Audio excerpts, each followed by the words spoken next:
कोरी बेटी, तीन कोरी। आजकल के बहु बेटी मन कोरी नहीं जान, पहली टोकरी ढाकरी मन जाने कोरी कैसे। एक कोरी मतलब 20 रुपया। वहाँ एमए बीए पढ़े तेल पूछ दे 5 कोरी कतकल कत ओकर बाबा नहीं जाने, सुने नहीं काला जान। कोरी मतलब एक 20 रुपया ले कोरी कहा, कतका दूर कते 5 कोरी देबे 5 दिन के कमाए बा मतलब 100 रुपया। प्रेम से बोल गुरुदेव भगवान की जय। अब 3 कोरी बेटी दक्ष प्रजापति की बेटा माला साधु बने, बेटी थोड़े बने तो 3 कोरी बेटी दे महाराज 60 जन बेटी दी। प्रेम से बोल गुरुदेव भगवान की जय। या जो जन टूरी होते दो कहा मन मरे जा।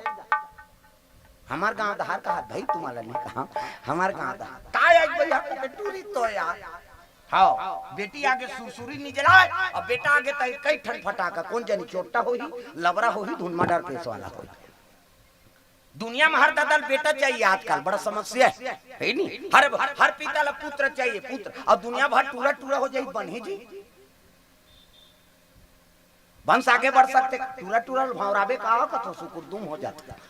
अब दुनिया भर टूरा टूरा हो जाए बन्ही का कथो सोच में पड़ गए हो। प्रेम से बोल गुरुदेव भगवान की जय।